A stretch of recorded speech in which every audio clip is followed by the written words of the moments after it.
घर की असली पहचान उसकी दौलत नहीं बल्कि वहाँ रहने वाले इंसानों के संस्कारों से होती है।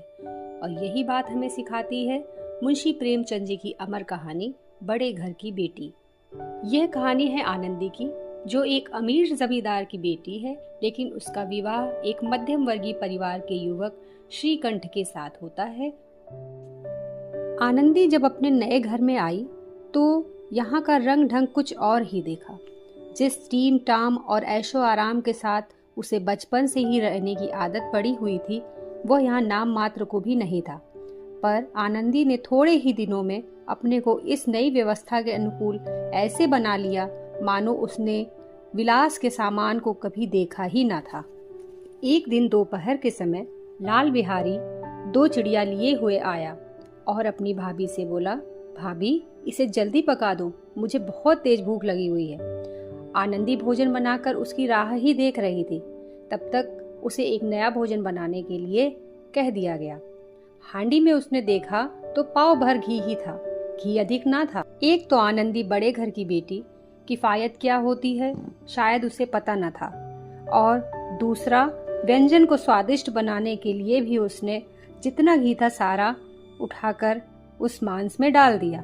बिहारी खाना खाने बैठा तो पहले तो उसने मांस की प्रशंसा की, पर जब दाल खाने बैठा तो उसने देखा दाल में घी ना था। उसने आनंदी से कहा, भाभी दाल में घी क्यों नहीं डाला?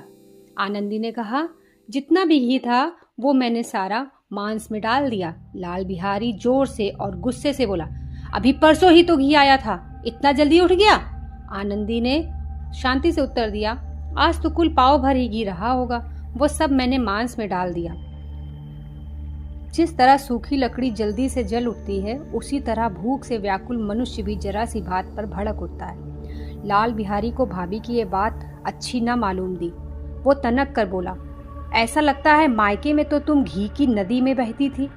स्त्री कुछ भी सह सकती है, किसी भी परिस्थिति में रह सकती है, पर मायके की निंदा उससे नहीं सही जाती। आनंदी का भी यही हाल हुआ। आनंदी मुंह फेर कर बोली, हाथी मरा भी तो 9 लाख का? अरे इतना घी तो हमारे यहाँ रोज के रोज नौकर जाकर खा लिया करते थे। इतना क्या था कि लाल बिहारी गुस्से से जल उठा। उसने थाली उठाकर दूर फेंक दी और बोला, जी चाहता है जीभ पकड़कर खींच लूं तेरी। आनंदी को भी क्रोध आ गया, मुंह लाल हो गया। बोली, वह होते तो आज तुम्हें मजा चखाते, अपने से बड़ों से बात करने की तुम्हें तमीज ना है? इतनी ही बात पर खड़ाऊ उठाकर लाल बिहारी ने आनंदी की ओर जोर से फेंकी और बोला, जिसके गुमान में तू फूल रही है उसे भी देख लूंगा और तुझे भी। आनंदी ने लाल बिहारी की खड़ाऊ अपने हाथों से रोक ली। उसका सिर तो बच गया, पर उसके हाथों और उंगलियों पर गंभीर चोट आई। क्रोध के मारे हवा से हिलते हुए पत्ते की भांति कांपती हुई वो अपने कमरे की ओर जा खड़ी हुई। स्त्री का बल और साहस, मान और मर्यादा पति है। वो अपने पति के बल पर ही घमंड कर सकती है।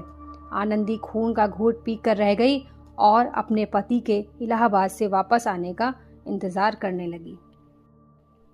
2 दिन तक आनंदी अपने कमरे में ही पड़ी रही, ना कुछ खाया न पिया, अपने पति की राह देखती रही। शनिवार को जब श्रीकंठ घर आया तो पहले तो वो बाहर अपने पिता और भाई के साथ बैठा रहा, क्योंकि उसे घटना के बारे में कुछ भी पता नहीं था। कांत हुआ तो लाल बिहारी ने कहा, भैया आप जरा भाभी को समझा दीजिएगा कि मुंह संभाल कर बात किया करे मुझसे, नहीं तो एक दिन अनर्थ हो जाएगा।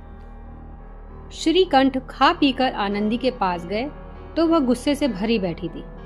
यह हजरत भी कुछ तीखे ही थे। आनंदी ने पूछा, चित्त तो प्रसन्न है ना? श्रीकंठ बोले, बहुत प्रसन्न है, पर तुमने आजकल घर में क्या उपद्रव मचा रखा है? आनंदी दुख और क्रोध से भरकर कहती है, यह मेरे भाग्य का ही फेर है, नहीं तो गंवार छोकरा जिसको चपरासी गिरी करने का भी शऊर नहीं है, वो मुझे खड़ाऊ से मारकर यो ना करता। खड़ाऊ से मारने की बात सुनकर श्रीकंठ भी गुस्से से लाल हो गया। उसने आनंदी से कहा, सब हाल साफ साफ कहो तो मालूम हो, मुझे तो कुछ पता नहीं। आनंदी ने सारी बातें श्रीकंठ को विस्तार पूर्वक बताई। श्रीकंठ की आंखें लाल हो गई। बोले, यहाँ तक हो गया? इस छोकरे का यह साहस। श्रीकंठ बड़े धैर्यवान और शांति पुरुष थे। उन्हें कदाचित ही कभी क्रोध आता होगा, परंतु आज रात भर उन्हें क्रोधवश नींद नहीं आई। प्रातः काल होते ही वह अपने पिताजी के पास गए और जाकर बोले, अब इस घर में मेरा निर्वाह न होगा। माधव श्रीकंठ को समझाते हुए कहते हैं, बेटा, बुद्धिमान लोग मूर्खों की बात पर ध्यान नहीं देते। वह बेसमझ लड़का है। उसने जो कुछ किया और जो कुछ भूल हुई उसे तुम बड़े होकर क्षमा कर दो। श्रीकंठ पिताजी की बात का उत्तर देते हुए कहते हैं कि मुझे उसकी यह दुष्टता कदापि बर्दाश्त नहीं है। या तो अब इस घर में वो रहेगा या मैं रहूंगा।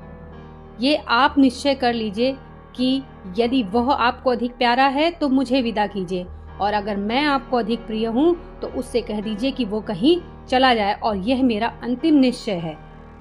लाल बिहारी सिंह दरवाजे की चौखट पर चुपचाप खड़े अपने भाई की बातें सुन रहा था। वह उसका बहुत आदर करता था और प्रेम भी करता था, परंतु जो उससे हो गया वो उसे बदल नहीं सकता था। वह रोता हुआ घर आया, कोठरी में जाकर कपड़े पहने, आंखें पोंछी, जिससे कोई ये न समझे कि रोता था। तब आनंदी के द्वार पर जाकर बोला, भाभी, भैया ने निश्चय कर लिया है कि वह मेरे साथ अब इस घर में न रहेंगे। अब वह मेरा मुख न देखेंगे, इसलिए अब मैं जाता हूँ। उन्हें फिर से अपना मुख न दिखाऊंगा। मुझसे जो कुछ भी अपराध हुआ उसे क्षमा करना। श्रीकंठ को देखकर आनंदी ने कहा, लाल बाहर खड़ा बहुत रो रहा है। श्रीकंठ, तो क्या करूं? आनंदी, भीतर बुला लो, मेरी जीभ में आग लगे। मैंने कहां से ये झगड़ा उठाया? श्रीकंठ, मैं ना बुलाऊंगा। आनंदी, पछताओगे। उन्हें बहुत ग्लानि हो रही है। ऐसा न हो कहीं चल दे। लाल बिहारी इतना कहकर लौटा और शीघ्रता से दरवाजे की ओर बढ़ चला। अंत में आनंदी कमरे से निकली और उसका हाथ पकड़ लिया। लाल बिहारी ने पीछे मुड़कर देखा और आंखों में आंसू भरकर बोला, मुझे जाने दो भाभी। आनंदी, कहाँ जाते हो? लाल बिहारी, जहाँ कोई मेरा मुख न देखे। आनंदी, मैं न जाने दूंगी तुम्हें। लाल बिहारी, मैं तुम लोगों के साथ रहने योग्य नहीं हूँ भाभी।